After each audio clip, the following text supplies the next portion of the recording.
Salut à tous les Madridistas et bienvenue sur votre chaîne 100% dédiée au Real Madrid.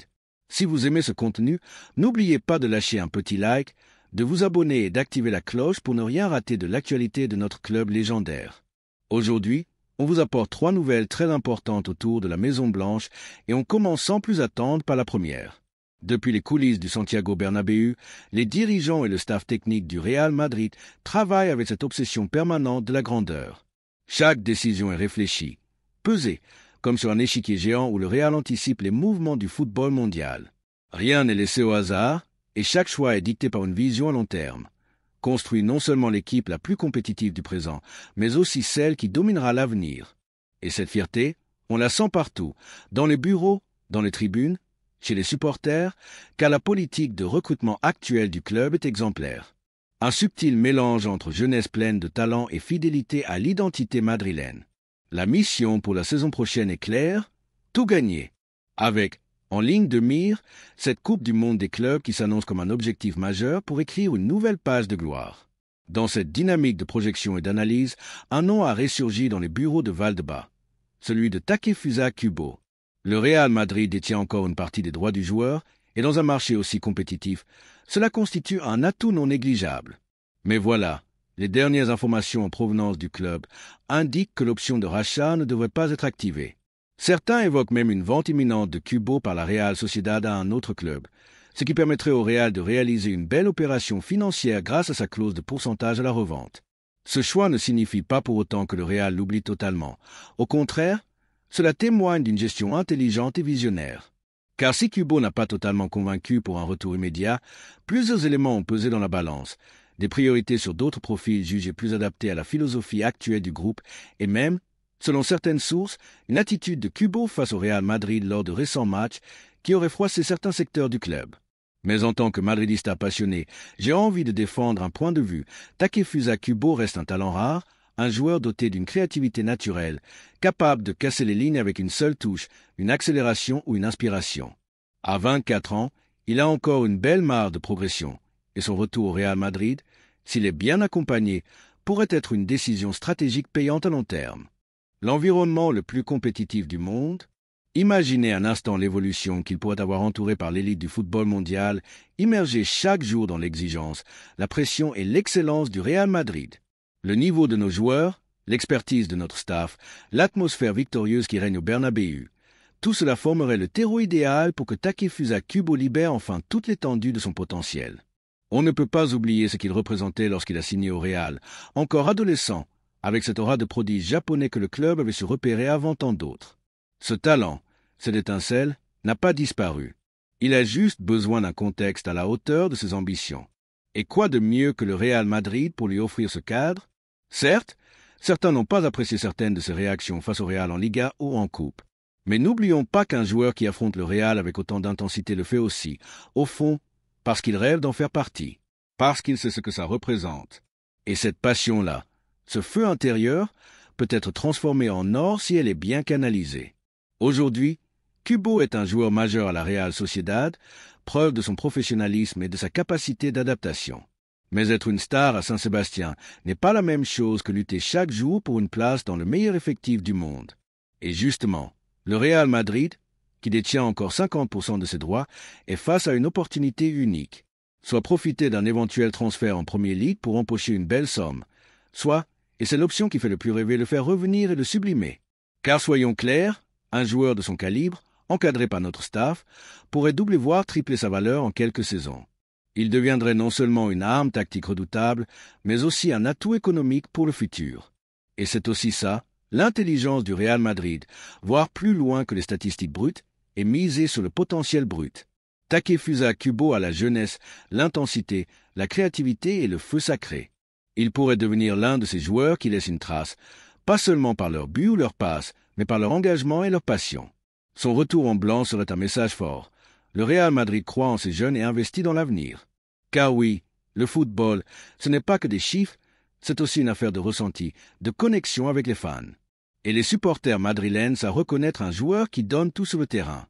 Kubo, s'il revient, aura tout pour faire vibrer le Bernabéu. À lui de saisir cette chance. Alors maintenant, c'est à vous de parler. Êtes-vous pour ou contre le retour de Takefusa Kubo au Real Madrid? Pensez-vous que ce serait un bon pari pour l'avenir ou qu'il vaut mieux capitaliser dès maintenant sur sa valeur? Dites-le nous en commentaire, on veut lire vos avis. Merci à tous d'avoir regardé cette vidéo. N'oubliez pas de liker, de vous abonner et d'activer la cloche pour ne rien rater des prochaines infos autour du Real Madrid. À la Madrid y nada más. De liberté au staff technique pour adapter ses schémas selon les besoins de chaque match.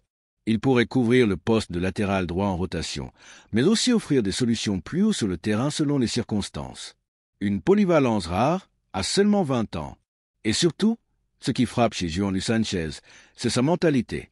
Il ne vient pas pour bousculer l'ordre établi, ni pour exiger des garanties.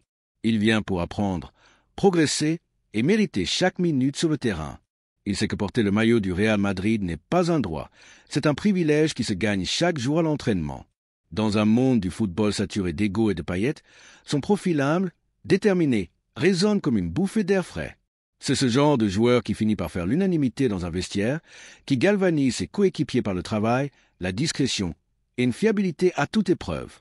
Alors que certains clubs européens se pressent déjà à sa porte, lui ne laisse planer aucun doute. Le seul maillot qu'il veut enfiler, c'est celui du Real Madrid. Et ça, dans une opération estimée à 20 millions d'euros, c'est un facteur décisif. Le Real n'aurait pas à convaincre, à séduire ou à se battre contre un agent gourmand. João veut venir. Il veut jouer pour l'écusson. Point final. C'est ce qui rend ce dossier aussi séduisant. Un joueur jeune, complet, prêt à relever le défi sans condition, et dont le recrutement aurait un vrai sens à la fois sportif et émotionnel. On ne parle pas ici d'une star marketing, mais d'un ouvrier du football, un futur cadre silencieux. Un profil que le Real a toujours su valoriser dans son histoire, aux côtés des galactiques et des prodiges venus du monde entier. Pensez à ceux qui, par le passé, sont arrivés sans bruit, mais ont fini par conquérir les cœurs du Bernabéu. João pourrait être l'un de ceux-là. Et vous, Madridista, que pensez-vous de cette possible recrue? João Sanchez mérite-t-il qu'on lui donne sa chance dans la rotation de l'équipe première? Est-ce que ce profil travailleur et polyvalent pourrait être une bonne pioche pour renforcer le flanc droit? Ou bien le Real doit-il continuer de miser sur des profils plus expérimentés? Partagez vos avis en commentaire, débattez, likez la vidéo si vous aimez ce genre d'analyse. Et surtout, abonnez-vous pour ne rien rater du Mercato blanc. Et restez bien avec nous, car la troisième nouvelle du jour va secouer tout Madrid. Un retour totalement inattendu, un dossier que l'on croyait classé et qui revient au cœur de l'actualité du Real. À tout de suite pour la suite. À tout pour réussir, du talent, du caractère et cette volonté brûlante de prouver qu'il est à la hauteur du blason madrilène.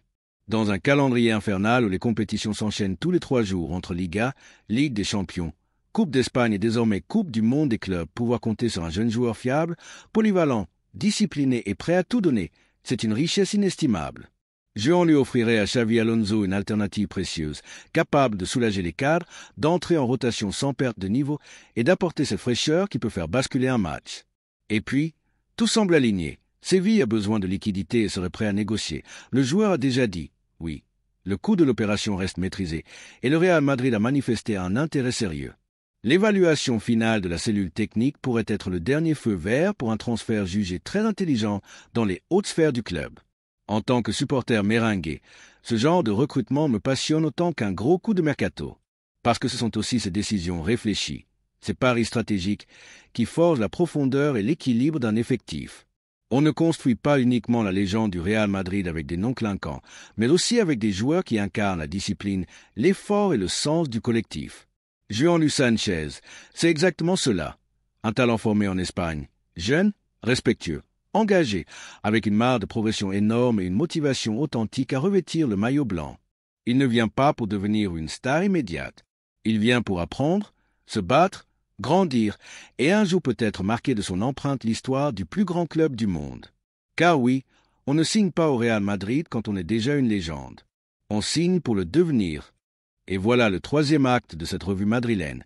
Et quel coup de tonnerre! Le Real Madrid passe à l'attaque sur le marché des transferts. Et cette fois, c'est un nom inattendu qui secoue la presse espagnole. Alexander Sørloth, l'attaquant norvégien du Villarreal, est devenu l'une des priorités de Xavi Alonso. Un avant-centre pur, puissant, efficace, et qui coche tous les critères que recherche le nouveau coach merengue pour son projet de jeu ambitieux. Ce qui n'était qu'un simple intérêt s'est transformé en négociation avancée, et le Real Madrid serait prêt à débourser les 40 millions d'euros fixés dans la clause libératoire de l'ancien joueur de Leipzig. Et ce n'est pas tout. Ce dossier est en train de créer un véritable séisme chez les voisins de l'Atlético Madrid. Pourquoi? Parce que Slot avait été ciblé personnellement par Diego Simeone et son entourage pensait que l'affaire allait se conclure en faveur des Colchoneros. Le voir désormais sur le point de rejoindre le rival, Oni a provoqué colère et stupéfaction du côté rojiblanco. Mais c'est là toute la maîtrise stratégique du Real Madrid, guidée une fois encore par la vision claire de Florentino Pérez. Il a compris exactement ce que veut Xavi Alonso, un véritable neuf de fixation, capable de peser sur les défenses, de jouer en remise, de libérer des espaces pour les flèches que sont Mbappé, Vinicius et Rodrigo. Un joueur grand, solide, efficace de la tête, mais aussi intelligent dans ses déplacements, capable de participer au jeu sans se contenter de planter des buts dans la surface. Slot, c'est cette pièce-là, une tour de contrôle offensive, mais aussi un joueur collectif, généreux, mature, avec une vraie expérience de la Liga et des grandes soirées européennes. Son profil complète à merveille le casting offensif du Real Madrid, sans marcher sur les plates-bandes de Mbappé ou Joselu. Il incarne cette option différente, précieuse, capable de débloquer un match fermé avec un duel aérien ou une frappe puissante. Et surtout, il veut venir. Oui, Alexander Slot est séduit par le projet du Real Madrid, par l'idée de travailler sous les ordres de Xavi Alonso, son compatriote norvégien, et surtout de jouer dans le plus grand club du monde.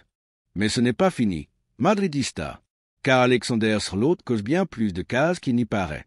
Offensivement, il incarne ce profil unique que le Real Madrid n'avait plus, un attaquant puissant, expérimenté, capable d'imposer sa loi dans les airs comme au sol, mais aussi technique et fin dans ses déplacements. Sa saison exceptionnelle en Liga l'a confirmé. Pas besoin d'une longue adaptation. Il est déjà prêt. Et dans un club comme le Real, on n'a pas le luxe d'attendre. À 28 ans, Slot est en pleine maturité. Un joueur formé, rodé au grand rendez-vous, capable de délivrer dès la première minute. Ce n'est pas un pari. C'est une opportunité en or, surtout à un prix aussi raisonnable dans le marché actuel, 40 millions d'euros. Et quand on pense au montant faramineux pour le moindre buteur européen, l'opération semble presque trop intelligente pour être ignorée. Et ce n'est pas tout. Cette arrivée ferait grincer des dents à l'Atlético. Oui, le club rojiblanco avait Slot dans le viseur, Simeone le voulait, et le voir filer à la Maison-Blanche serait un coup symbolique fort. Encore une preuve de la supériorité tactique et institutionnelle du Real Madrid sur ses rivaux nationaux. Car là où d'autres hésitent, le Real agit, calmement, froidement, efficacement. Slot, c'est un attaquant qui peut jouer dos au but, finir de la tête, partir en contre, s'intégrer dans des séquences collectives comme finir une action seule. Un joueur complet, précieux, au profil complémentaire des flèches comme Vinicius, Mbappé ou Rodrigo. Et ça, Xavi Alonso le sait très bien. Il l'a observé de près lors de ses années en Bundesliga. Il sait exactement comment l'utiliser. Dans une saison qui s'annonce longue, avec la Liga, la Ligue des Champions, la Coupe du Roi et la Coupe du Monde des clubs, chaque détail compte. Slot, ce pourrait être le joker silencieux, celui qui débloque les soirées les plus tendues, celui qu'on n'avait pas vu venir, mais qui écrit sa légende en blanc. Silhouette de tête qui parle, et maintenant, madridista, à vous la parole. Est-ce que vous validez ce profil? Est-ce que vous pensez qu'Alexander Slot peut apporter quelque chose de différent à notre attaque? Est-ce qu'un joueur convoité par l'Atlético mais qui choisit Madrid mérite votre soutien? Laissez-nous vos avis en commentaire, on veut entendre la voix du madridisme. Car ici, tout se construit avec vous, avec votre passion, vos critiques, votre ferveur. Et si Slot rejoint notre armée blanche, il devra gagner votre respect sur le terrain. Mais une chose est sûre, il a tout pour y parvenir. Merci d'avoir suivi cette vidéo jusqu'au bout. Si elle vous a plu, lâchez un gros like, abonnez-vous à la chaîne et activez la cloche pour ne rien manquer des prochaines bombes mercato. On se retrouve très vite pour de nouvelles infos, des débats et des frissons. À la Madrid. La salle de presse de Valba était figée dans un silence pesant. L'air avait cette densité particulière, celle qui précède une tempête. Face aux caméras, au micro et à une horde de journalistes prêts à capter la moindre étincelle, Xavi Alonso, le nouveau maître à penser du Real Madrid, s'ajuste la veste. Un geste sobre, presque élégant, rappelant ses grandes années de stratège au milieu de terrain. Puis, la bombe tombe. Nous parlons d'amélioration, de construire un projet gagnant, mais si on ne me donne pas ce que je demande, cela ne fonctionnera pas. Un message limpide, une frappe chirurgicale. Et la cible? Nul autre que Florentino Pérez, le président tout-puissant du club merengue. En une phrase, l'été 2025 vient de basculer. La tension est désormais palpable entre l'entraîneur visionnaire et l'architecte des Galactiques. Le sujet de la discorde, Martin Zubimendi, un nom qui ne cesse de revenir dans l'ombre du Bernabéu. Le milieu de la Real Sociedad, formé par le club basque et modèle de rigueur tactique, est la pierre angulaire du projet de Xavi Alonso. L'homme qu'il veut à tout prix pour structurer son 4-2-3-1, pour dicter le tempo, pour porter le football madrilène dans une nouvelle ère. Mais voilà, le deal n'avance pas. Florentino a bien tenté des approches, comme toujours. Il a sondé, négocié, testé les limites. Mais le président refuse de payer la clause de 60 millions d'euros. Fidèle à sa doctrine, il estime qu'un joueur, aussi talentueux soit-il, ne doit jamais être arraché contre la volonté de son club formateur. Et là, tout se complique.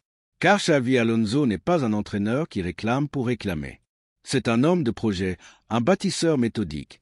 Et s'il hausse le ton, c'est que quelque chose cloche profondément. Selon des sources proches du vestiaire, la première vraie tension entre Alonso et Pérez aurait éclaté le 10 juin 2025 dans une réunion privée à Valdebebas. Xavi y aurait exprimé son incompréhension, voire sa frustration. Car pour lui, Zubimendi n'est pas une option parmi d'autres. C'est la clé. Et le Real Madrid, s'il veut vraiment se renouveler, devra peut-être rompre avec certaines habitudes, même celles imposées par son président. 60 millions d'euros. C'est la somme qui cristallise aujourd'hui toutes les tensions à Valdebebas. La clause de libération de Martin Zubimendi, milieu de la Real Sociedad, est perçue par Xavi Alonso comme un investissement essentiel. Mais pour Florentino Pérez, c'est un luxe difficilement justifiable. Pour comprendre ces factures, il faut remonter quelques semaines en arrière.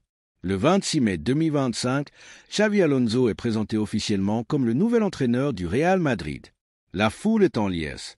L'enfant prodigue est de retour à la maison. Celui qui a mené le Bayer Leverkusen à un triplé historique Bundesliga invaincu, Coupe et Supercoupe d'Allemagne, revient désormais pour diriger le banc du plus grand club du monde.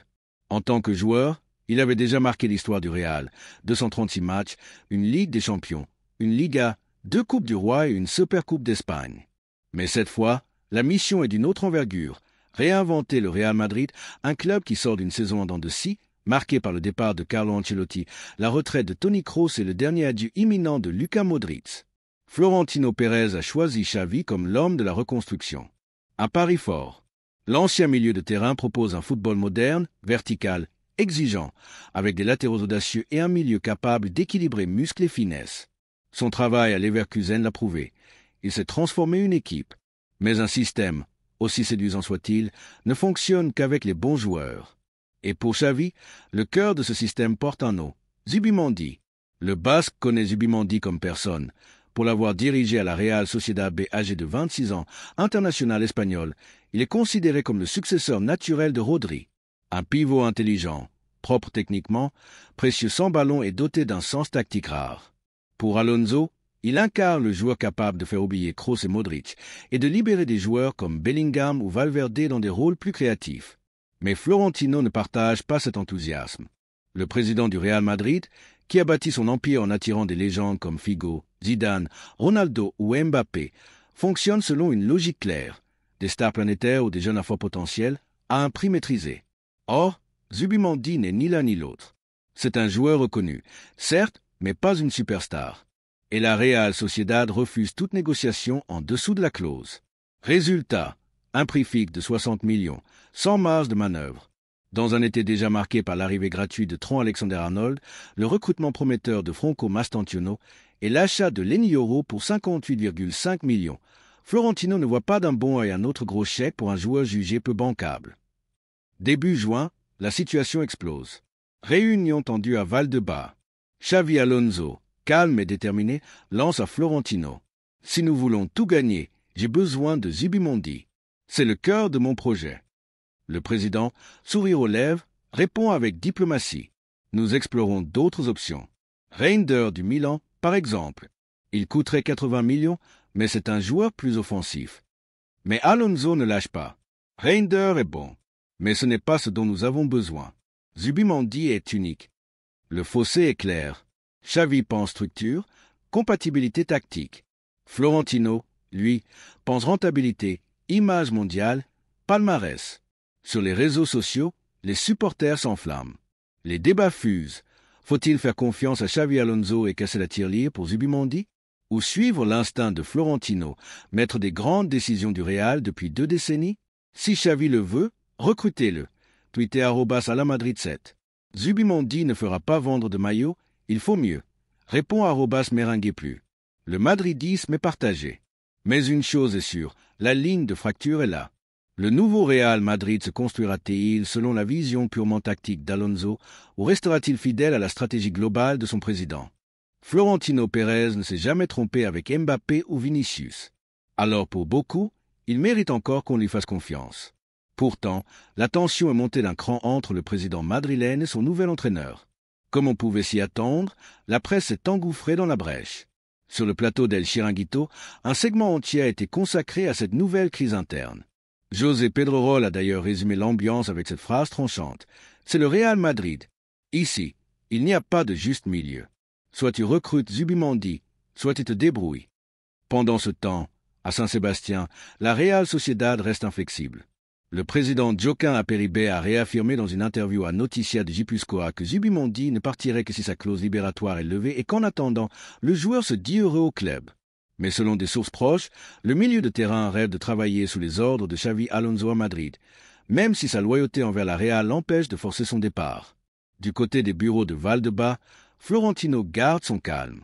Il a demandé à ses équipes d'étudier d'autres pistes, mais aucune ne semble vraiment convaincre Xavi. Parmi les noms évoqués, celui de Tijani Reinders de l'AC Milan ou encore Vitinha du PSG. Des profils intéressants, mais dont les prix respectivement 81 millions d'euros dépassent même celui de Zubimendi.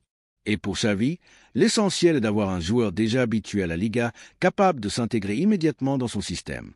C'est dans cette optique que le nom de Mikel Merino, également de la Real Sociedad, a été proposé. Mais son profil, plus offensif, ne correspond pas à ce que recherche Xavi. Un autre nom a émergé, Nico Paz, jeune talent argentin qui impressionne avec le Como. Mais pour l'instant, il est vu comme un pari d'avenir, pas comme une solution immédiate. Pendant ce temps, sur le terrain, Xavi intensifie les entraînements pour tester différentes configurations. Lors d'une séance observée par quelques journalistes, l'ancien milieu de terrain a corrigé à plusieurs reprises Camavinga, lui demandant de mieux anticiper le jeu lorsqu'il évolue en pivot. Si Camavinga reste un athlète exceptionnel, il lui manque ce calme dans l'axe que Zubimendi apporte naturellement. Dans le vestiaire, les avis sont partagés, mais une chose est sûre, la pression monte. Les joueurs, qui ont une immense admiration pour Xavi Alonso, ressentent déjà l'ombre de cette incertitude. Vinicius Junior, fidèle à lui-même, tente de détendre l'atmosphère avec des blagues. Lors d'un entraînement, il a lancé à Aurélien Tchouaméni. Si on ne recrute pas Zubimendi, tu vas devoir apprendre à passer comme Kroos. Une boutade qui a fait rire tout le monde, mais qui reflète aussi l'inquiétude latente. Le milieu de terrain a besoin d'un renfort. Jude Bellingham, désormais leader dans le vestiaire, a échangé en privé avec Xavi pour lui faire part de sa confiance, mais aussi de son souhait de jouer plus proche de la surface. Pour cela, il lui faut un vrai pivot derrière lui. Quant à Mbappé, s'il garde le silence, son entourage confie qu'il observe avec attention comment Xavi compte l'intégrer dans un système encore inachevé. En dehors du terrain, le madridisme est divisé, mais toujours aussi passionné. Sur les réseaux sociaux, les mèmes et théories fusent. Un tweet devenu viral montre une photo de Xavi sur le banc avec la légende. Quand tu demandes Zubimendi à Florentino et qu'il te ramène un Argentin de 18 ans. À l'inverse, certains défendent ardemment le président. Un utilisateur répond « Florentino nous a amené Ronaldo et Mbappé. S'il ne veut pas de Zubimendi, c'est qu'il a ses raisons. Faisons-lui confiance. » Et dans les bars de la capitale, le débat est tout aussi animé. À quelques pas de la Plaza Mayor, un groupe de sociaux discute passionnément. C'est un crack, mais ce n'est pas un galactique. Florentino pense toujours en grand. Grand ou pas, Xavi le veut. Et si on ne le recrute pas, on va se retrouver sans milieu de terrain digne de ce nom. Le feuilleton est loin d'être terminé. Le temps presse, le mercato avance, et Xavi Alonso attend encore le cœur de son système. Une pièce essentielle pour bâtir le Real Madrid qu'il a en tête. Mais entre ambitions sportives, logiques économiques et égos puissants, la ligne de fracture est bien réelle. Au cœur du tumulte madrilène, une image résume toute la frustration actuelle. Un milieu de terrain répliqué à un autre, une bière à la main, discutant de ce Real Madrid qui tarde à trouver son équilibre. La presse, Comme on pouvait s'y attendre, s'est emparé du sujet en le transformant en feuilleton à rebondissement. L'émission El Chiringuito a même dédié un segment entier à la supposée tension entre Xavi Alonso et Florentino Pérez. José Pedrerol n'y est pas allé de main morte. Ici, c'est le Real Madrid. Il n'y a pas de juste milieu. Soit tu recrutes Zubimendi, soit tu te débrouilles. Pendant ce temps, à Saint-Sébastien, la Real Sociedad reste intransigeante. Le président Joaquin Aperibel l'a répété dans une interview au Noticias de Gipuzkoa. Zubimendi ne partira que si sa clause est levée, et le joueur, heureux au club, n'envisage pas un départ en forçant la main. Mais en coulisses, des sources proches du milieu assurent que l'idée de rejoindre Xavi Alonso à Madrid est un rêve d'enfant, que sa fidélité à la Real l'empêche simplement de revendiquer ouvertement. De son côté, Florentino reste impassible. Il a missionné ses équipes pour étudier des alternatives. Mais aucune ne convainc pleinement Xavi Alonso. Tijani Reinders, AC Milan, ou Vitinha, PSG, sont évoqués, mais leur prix, 81 millions d'euros, encore plus élevé que celui de Zubimendi, refroidissent les ardeurs. Et surtout, Xavi veut un joueur qui connaît déjà la Liga et peut s'intégrer immédiatement. Dans ce contexte, Mikel Merino, autre joueur de la Real, est apparu comme un plan B. Mais son profil, trop offensif, ne correspond pas exactement au système que le coach madrilène veut mettre en place. Le jeune Argentin Nicolas Paz, qui brille à Como, est jugé prometteur, mais trop vert pour un rôle aussi crucial dès cette saison. Sur le terrain, Xavi intensifie les séances. Lors d'un entraînement récemment observé par quelques journalistes, il a multiplié les consignes à Camavinga, lui demandant de mieux anticiper et lire le jeu en tant que pivot. Si l'énergie du Français est phénoménale, il lui manque encore le sang-froid et la lucidité que Zubimendi offrirait dans l'axe. Dans le vestiaire, l'inquiétude monte. Les joueurs respectent profondément Xavi, autant pour son passé de joueur que pour sa stature de coach. Mais l'incertitude pèse. Vinicius Junior, toujours moteur du groupe, a tenté de détendre l'atmosphère. À l'entraînement, il a lancé à Tchouaméni. « Aurélien, si on ne signe pas Zubimendi, va falloir que tu passes comme Kroos. » La blague a fait rire, mais le message est clair. Le milieu a besoin d'un renfort. Bellingham, devenu un vrai leader, a confié en privé à Xavi son soutien au projet, tout en exprimant son désir de jouer plus haut sur le terrain, ce qui implique la présence d'un vrai numéro 6 derrière lui. Mbappé, lui, garde un profil bas, mais son entourage affirme qu'il suit de près la façon dont Xavi compte structurer son système, qu'il juge encore incomplet. En dehors de Valdebas, le madridisme est divisé, mais toujours passionné. Les réseaux sociaux s'enflamment. Un tweet devenu viral montre Xavi sur le banc, l'air désabusé, accompagné du texte « Quand tu demandes Zubimendi à Florentino et qu'il t'amène un Argentin de 18 ans ». À l'inverse, un autre supporter écrit « Florentino nous a offert Ronaldo et Mbappé. S'il dit non à Zubimendi, c'est qu'il a une bonne raison. Faisons-lui confiance. » Et dans les bars, les débats s'enveniment. Près de la Plaza Mayor, certains sociaux tranchent. C'est un crack, mais pas un galactique. Florentino pense toujours en grand. D'autres répliquent. Grand ou pas, Xavi le veut. Et si on ne le recrute pas, on finira encore avec des milieux interchangeables, un verre à la main, à se demander où est passé notre Real.